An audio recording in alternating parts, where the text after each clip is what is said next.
오늘 말씀은 주님께서 십자가에 달려 죽으신 지 사흘이 지난 시점의 이야기입니다. 예수님을 따르던 제자들 중 두 명의 제자가 엠마오라 하는 마을로 가고 있습니다. 이 두 사람이 엠마오로 가게 된 이유에 대해서는 사실 정확하게 알 수 없습니다. 하지만 학자들은 이런 이유들로 아마 그들이 엠마오를 향했을 것이다 라고 이야기하는데요. 그중 하나는 예수님을 통해서 더 나은 삶을 기대했던 그들이 예수님의 죽으심으로 인해 실망과 낙심하여서 예루살렘을 떠나 자신들의 고향이나 거처였던 엠마오로 돌아가던 길이었으리라, 이런 추측 하나가 있고요. 또 다른 견해로는요, 자신 육체적 정신적으로 지쳐서 쉼을 얻기 위해서 엠마오로 갔다라는 겁니다. 엠마오라고 하는 이 단어의 뜻이 따뜻한 샘이라는 뜻을 가지고 있거든요. 우리말로 치면 따뜻한 온천욕을 할 수 있는 그런 무언가 쉼을 누릴 수 있는 곳으로 갔을 것이다 라고 하는 견해도 있고요.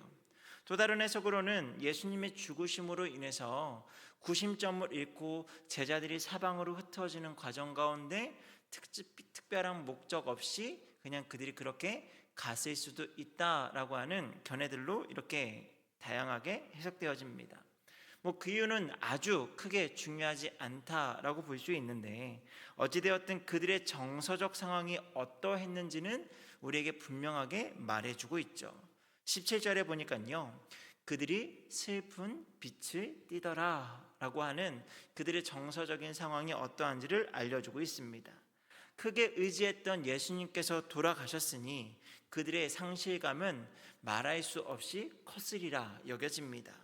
그래서 그들은 절망과 슬픔에 사로잡혀서 터벅터벅 갔다라고 이야기하는 거죠.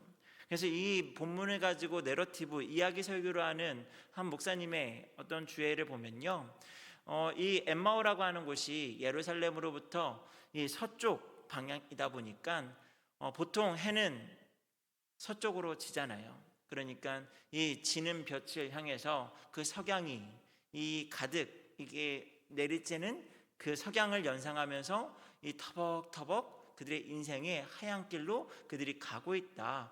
마치 쓸쓸함과 그런 모든 고독을 껴안은 채 그들이 그냥 이야기를 주고받으면서 그렇게 말없이 가고 있다라고 하는 이런 표현까지도 어울릴 만한 지금 상황이 오늘 말씀의 상황이다라는 겁니다. 아마도 이런 쓸쓸함, 절망감, 슬픔의 정서는 오늘을 살아가는 그리스도인 그리고 많은 사람들의 정서가 아닌가 생각되어지기도 합니다. 우리는 보통 예수님을 믿고 좀 더 나은 삶이 이어지기를 기대합니다. 또한 우리는 지난 주일 부활주일을 지내면서 부활의 소망을 가지고 우리가 힘있게 승리하며 살아갑시다 라고 그렇게 새롭게 결단하기도 했지만, 막상 우리가 마주하는 현실은 그렇게 쉽지만은 않죠. 신앙으로 다 이기면 좋겠지만 신앙으로 이길 수 없을 것 같은 일들도 우리의 삶에 도처에 깔려 있다라는 겁니다. 너무 힘들기도 하고요, 때로는 무료한 삶이 계속해서 이어지는 거죠. 그래서 오늘 엠마오로 향하는 두 제자의 모습이 남일처럼 여겨지지 않고요, 혹여나 우리의 모습이지 않을까라는 생각 또한 하게 된다라는 거예요. 절망과 슬픔 가운데 엠마오로 향하는 두 제자에게 부활하신 주님께서 찾아오셨습니다. 그리고 주님이 찾아오셨을 때 그들이 진짜 문제가 무엇을 가지고 있는지, 무엇이 그들이 진짜 문제인지가 드러나게 되는데요. 그들의 문제는 성경이 진단하기로 그들의 눈이 가리어졌다라는 겁니다. 눈이 가리어진 것, 이것이 그 제자들의 현재 가장 큰 문제입니다. 그래서 그 결과로 예수님을 알아보지 못했습니다. 그러니까 예수님을 알아보지 못한 것도 문제라고 하면 문제라겠지만, 사실 그 원인이 눈이 가리어졌기 때문에 예수님을 알아보지 못했다라는 거예요. 여러분, 왜 그들의 눈이 가리어졌을까요? 분명 그들은 조금 전만 해도 예수님이 부활하셨다라는 이야기를 사람들로부터 들었습니다. 우리 22절과 23절을 같이 다시 한번 읽어볼까요? 같이 읽겠습니다. 시작. 또한 우리 중에 어떤 여자들이 우리로 놀라게 하였으니 이는 그들이 새벽에 무덤에 갔다가 그의 시체는 보지 못하고 와서 그가 살아나셨다 하는 천사들의 나타남을 보았다 함이라. 분명 이들도요, 여인들과 또 베드로를 통해서 예수님의 빈 무덤 이야기, 또 예수님께서 부활하셨다라고 하는 천사들의 이야기를 들었다라는 거죠. 그런데 그들은 들었음에도 불구하고 믿지 못했습니다. 그리고 상심을 가지고 그렇게 엠마오로 향해 걸어가고 있었다라는 거죠. 그렇다면 당시 유대인들에게 부활에 대한 신앙이 없었을까요? 사실 그렇지가 않습니다. 사두개인과 일부를 제외한 대부분의 많은 유대인들은요, 부활에 대한 신앙을 가지고 있었습니다. 메시아에 의해서 죽은 자들이 살아난다라고 믿었다라는 거예요. 그렇다면 그들은 왜 예수님의 부활을 믿지 못했을까요? 가장 큰 이유는요, 예수님께서 자신들이 믿고 싶었던, 오랫동안 대망하던 메시아가 아니었기 때문이에요. 자신들이 믿고 싶었던 메시아가 아니었기 때문이다라는 거죠. 당시 예수님에 대한 수많은 사람들의 기대, 그건 자신들이 생각하는 어떤 메시아 사상이었죠. 그런데 예수님과 함께하지 않았던 대부분의 많은 사람들이 예수님에 대해서 그런 자신들이 가지고 있는 메시아 사상을 가지고 있는 건 그럴 수 있다고 생각할 수 있습니다. 그런데 안타깝게도요, 예수님과 동거동락했던 제자들의 기대도 크게 다르지가 않았습니다. 이 두 제자도 그러한 기대를 가졌는데요, 21절에 그 기대가 나옵니다. 우리 같이 한번 읽어볼까요? 21절입니다. 시작. 우리는 이 사람이 이스라엘을 속량할 자라고 바랐노라. 이뿐 아니라 이 일이 일어난 지가 사흘째요. 지금 이들도 예수님에 대해서 어떤 기대를 가지고 있었는지를 분명하게 서로 이야기하죠. 이스라엘을 속량할 자, 이스라엘을 구원할 자. 여기서는요, 조국 이스라엘을 로마로부터 구원하여서 이 당시 주변 어떤 나라들로부터 핍박이나 외세의 침략을 다 이겨낼 수 있는 굳건한 나라를 만들어주는 그런 메시아를 기다리고 있었고요. 이들도 그렇게 생각했습니다. 현세적 삶에 있어서의 문제들을 해결해 줄 메시아를 기다리고 있었다라는 거죠. 예수님을 통해서 이 땅에서의 삶의 문제만 해결되어진다면 그것으로 충분하다라고 여겼던 사람들이 이들이었다라는 거예요. 제자들은 종교 지도자처럼 예수님에 대해서 적대하지 않았을 뿐 그들 역시 예수님을 통한 헛된 기대를 가지고 있었다라는 것을 우리에게 분명 알려주고 있죠. 예수님께서 수많은 이적을 보여주셨고 하나님의 말씀을 어떤 오차도 없이 강론하시고 풀어주실 때에는 정말 놀랍게 여기면서 이분이 우리가 기다리던 메시아일 거야 라고 하면서 예수님을 따랐습니다. 하지만 가장 중요한 바람, 자신들이 바랬던 이스라엘을 구원할 자, 이스라엘을 이 외세로부터 다시 구원시켜줄 그 메시아가 아니다라는 그 이유로 예수님을 인정하지 못했습니다. 게다가 예수님께서 저주의 십자가에 달려 죽으셨으니 메시아가 될 수 없는 이유는 더욱더 명확해졌습니다. 결국 예수님의 부활을 믿을 수가 없었고요. 부활의 소식을 듣고도 그들은 절망과 슬픔을 가지고 엠마오로 향하고 있다라는 것이 오늘 말씀의 전제입니다. 눈앞에 부활하신 주님을 보고도 또한 그 이야기를 듣고도 알아채지 못하는 그들의 소경이, 그들의 모습이 소경 아니겠습니까? 그래서 성경의 표현이 정확합니다. 그들의 눈이 가리어졌다. 그들의 문제는 그들의 눈이 가리어졌다라는 거예요. 여러분, 우리는 보통 어떤 걸 믿는다라고 이야기하죠? 우리는 보이는 것을 믿는 사람들입니까? 믿는 것을 믿는 사람들인가요? 이게 말이 조금 이상할 수 있는데 우리는 보이는 것을 믿습니까? 아니면 믿는 것을 믿습니까? 대부분의 사람들은 우리는 보면 믿죠. 보면 믿습니다 라고 합니다. 하지만 오늘 말씀에서도 그렇고요, 우리 삶에서도 사실 우리는 눈에 보이는 걸 다 믿지 않습니다. 우리는요, 눈에 보이는 걸 믿기보다 우리가 믿고 싶은 것을 믿는 그런 믿음에 대한 편향된 그런 어떤 가치관이 있다라는 거예요. 눈앞에 보이는 증거가 있어도요, 부정하고 믿지 못할 때가 많다라는 거죠. 왜요? 믿고 싶은 것을 믿기 때문입니다. 그래서 주님께서는요, 그들이 이렇게 이야기하시죠. 미련하고 선지자들이 말한 모든 것을 마음에 더디 믿는 자들이요. 너희들이 참 미련하다. 오랫동안 말씀으로 들어왔던 그 선지자들의 이야기를 더디 믿는구나. 믿음의 문제에서 아주 큰 문제가 있다라는 거예요.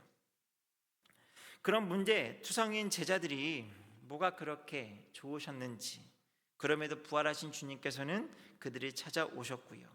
그리고 그들과 동행하시고 그들과 교제하시죠. 그리고 놀랍게도요, 이 교제를 통해서 그들의 문제가 해결되어지게 됩니다. 우리 31절 말씀을 같이 읽겠습니다. 시작. 그들의 눈이 밝아져 그인 줄 알아보더니 예수는 그들에게 보이지 아니하시는지라. 그들의 눈이 밝아졌습니다. 가려져 있던 그 눈이요, 이제 밝아졌다라는 거예요. 그 앞에 선행된 것이 무엇이죠? 예수님과 교제하던 중에 그들의 눈이 밝아졌다라는 거예요. 교제 가운데 주님께 떡을 가르쳐서 축사하시고 떼어서 그들에게 주시고요, 주님과의 친밀한 교제를 나누게 됩니다. 그 결과 그들이 가려져 있던 그 영적인 눈이 밝아졌다라는 거예요. 이제는 믿을 수 있고 볼 수 있다라는 겁니다. 조금 전만 하더라도 눈앞에 계신 주님을 믿지 못했고 보지 못했던 그들이 주님을 알아보게 하세요. 그런데 그 즉시 또 예수님은 그들의 눈에 보이지 아니하게끔 또 다른 곳으로 또 가게 되시죠.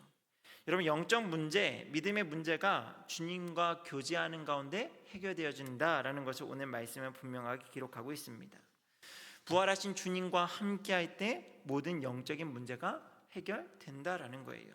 그리고 부활의 주님을 만나서 영적인 문제가 해결된 사람들은 어떤 모습을 보이는가? 우리 33절에 나오는데요, 우리 같이 한번 읽도록 하겠습니다. 시작. 곧 그때로 일어나 예루살렘에 돌아가 보니 11 제자 및 그들과 함께한 자들이 모여 있어. 앞에 시작이 어떻게 시작을 하죠? 곧 그때로 일어나. 곧 그때로 일어나. 즉각적인 반응을 보이는 거예요. 그때는요, 저녁 시간이었습니다. 사실 어디를 이동해서 멀리 갈 수 있는 상황이 아니다라는 거죠. 하지만 부활하신 주님을 이제 만났다라는 그 기쁨과 그것을 빨리 누군가에게 알려주고 싶은, 특별히 자신들과 동거동락했던 제자들에게 알려주고 싶어서 다시 예루살렘으로 뛰어가게 되죠. 한 걸음에 예루살렘에 도착한 그들은요, 제자들이 만나서 단호하게 분명하게 또 외칩니다. 우리가 부활하신 주님을 만났어. 주님께서 부활하셨다라는 이야기가 사실이었어. 그렇게 부활의 주님을 증거했다라는 거예요. 그 말을 할 때 주님께서 제자들에게 나타나시고요, 부탁하십니다. 너희는 이 모든 일의 증인이다. 너희가 이 모든 일의 증인이다 라고 말씀하시죠. 여러분, 예수님의 부활을 경험한 사람들은요, 한 가지 공통된 특징이 나타나는데요, 그 부활하신 주님을 증거하는 삶을 살게 된다라는 겁니다. 여러분, 보고 듣고 만져본, 또 믿음과 은혜 가운데 주어진 그 믿음으로 우리가 믿게 되어진 그 주님을 우리는 증거하게 된다라는 거예요.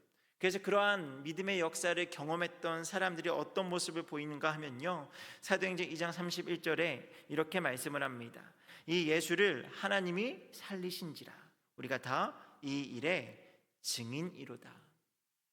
예수님을 하나님께 다시 살리셨고 우리가 이 일을 다 믿고 보았으니 우리가 다 이 일의 증인이다. 성도 여러분, 우리는 지난 주일 부활주일을 기념하면서 부활의 주님을 다시 한번 믿음으로 고백하고 묵상하며 또 우리의 신앙이 어떤 신앙에 근거한 신앙인지, 예수님의 부활에 근거한 신앙이다라는 것을 고백하면서 우리의 신앙을 다시금 점검하는 시간을 가졌습니다. 그런데 한 주간 우리의 삶은 어땠는지요? 여러분의 가정에서, 여러분의 일터에서, 여러분의 수많은 만남들 속에서 여러분은 어떠한 모습으로 살아가셨습니까? 혹시나 시리와 좌절로 엠마오로 내려가고 있는 그들의 모습이 우리의 모습은 아닌가요? 아니면 부활하신 주님을 만난 자로서 기쁨과 감격을 가지고 수많은 사람들을 향해 달려가는 그 띵걸음입니까? 자신의 생각대로 인생을 살고자 엠마오로 가는 인생입니까? 아니면 주님께 부름받은 사명을 붙잡기 위해서 다시금 예루살렘으로 가는 인생입니까? 주님을 향한 믿음이 사라지면 어떻게 되죠?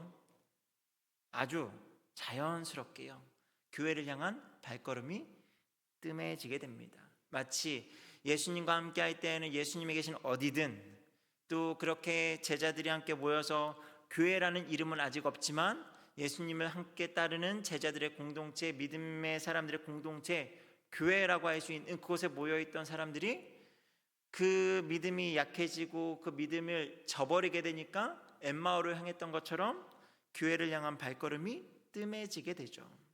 그리고 고향으로, 자기의 피난처로, 자신이 가고 싶은 어딘가로 발걸음을 향하게 됩니다. 그런 우리에게 필요한 것을 오늘 분명하게 말씀하고 있는데, 그것이 바로 부활 신앙이다라는 거예요. 사망 권세를 이기시고 다시 살아나신 주님을 믿는 것, 이것만이 우리의 신앙을 다시금 일으켜 세울 수 있다라고 말씀하고 있습니다. 여러분, 예수님의 부활이 우리에게 주는 의미는 참 많고 우리 신앙의 근본적인 이유를 가지고 있는데, 가장 중요한 건요, 인간의 모든 문제 중 인간의 힘으로 어찌할 수 없는 죽음의 문제를 해결하신 것에 부활의 의미를 우리가 가장 크게 둘 수 있죠. 그래서 우리도 주님과 같이 주님을 믿기만 하면 우리도 그 죽음의 문제를 이겨서 영원한 생명 가운데 거할 수 있다라고 하는, 우리는 가장 믿음의 근본되는 문제를 해결받게 됩니다. 또한 이 땅에서 죽음의 문제보다 더 큰 문제는 없다라는 것을 알고요, 조금은 더 직관적으로 이 세상을 바라볼 수 있는 믿음의 눈이 생기고요, 어떠한 문제가 닥치더라도 믿음으로 능히 이겨나갈 수 있는 힘이 생긴다라는 거예요. 여러분, 부활 신앙이 우리에게 주는 유익이 이렇게나 크다라는 겁니다. 여러분, 오늘 이 시간 부활의 주님께서 우리의 상한 마음, 또 절망에 빠진 마음, 무엇으로도 채울 수 없는 그 공허한 마음을 채워주시기를 기도하는 이 시간 되기를 소망합니다. 요한계시록 3장 20절에 이렇게 말씀을 해요. 우리 같이 한번 읽어볼까요? 3장 20절입니다. 시작. 보일지어다 내가 문 밖에 서서 두드리노니 누구든지 내 음성을 듣고 문을 열면 내가 그에게로 들어가 그와 더불어 먹고 그는 나와 더불어 먹으리라. 바라기는 부활의 주님을 만나시고요, 주님과 교제하시기를 바랍니다. 여러분, 주님께서요, 부활하시고 난 다음에 그 짧은 시간 동안 성경이 제자들과 또 예수님을 만난, 부활하신 주님을 만난 사람들의 이야기들 속에 참 재미난 것은 가르치고 병을 고치고 이런 여러 가지 이야기들보다 함께 먹고 함께 교제하는 이야기가 참 많이 나옵니다. 여러분, 예수님을 우리가 믿고 예수님과 교제한다라고 할 때에요, 항상 우리는 예수님과 더불어 먹고 마시는 그런 교제를 연상하고 생각해야 된다라는 거예요. 우리의 삶의 문제에 찾아오셔서 우리의 인생에 함께 동행하시고, 가장 기본이 되는 우리의 삶에 있어서 먹는 문제, 이것들에 대해서 주님께서 우리와 함께 하신다라는 것처럼 우리의 삶의 모든 순간순간마다 주님과 동행할 때 우리는 다시금 우리의 삶의 모든 문제를 벗어나서 주님과 동행할 수 있고요, 그 모든 문제를 이겨낼 힘을 얻게 되는 줄 믿습니다. 말씀에 들어가겠습니다. 우리 신앙의 엠마오로 향하는 길처럼 힘들고 낙심할 만한 일들이, 우리의 인생이 그런 일들이 많을지라도요, 이 시간 부활의 주님을 깊이 다시금 묵상하는 저와 여러분 되기를 소망하고요, 그렇게 우리가 묵상하다 보면 마치 길가에 피어난 꽃들이 우리 마음을 밝게 해주는 것처럼 부활의 꽃으로 인한 기쁨이 우리 안에 가득 채워질 줄 믿습니다. 그리고 우리가 어떤 환경에 있을지라도 그곳이 이미 주님께서 함께 하시는 천국이 될 줄 믿습니다. 그리고 또한 부활하신 주님을 만났다면 그 부활의 기쁨을 나 혼자 가지고 있는 것이 아니라 이 두 제자가 그 즉시로 일어나서 다른 사람들에게 부활하신 주님을 만났음을 증거하러 뛰어갔던 것처럼 우리도 마찬가지로 부활의 주님을 다른 누군가에게 증거하며 살아갈 수 있는 우리 모두가 되기를 주님의 이름으로 소망합니다. 같이 오늘 말씀을 생각하면서 함께 찬양하며 나가기를 소망하는데요, 우리 오직 주의 사랑에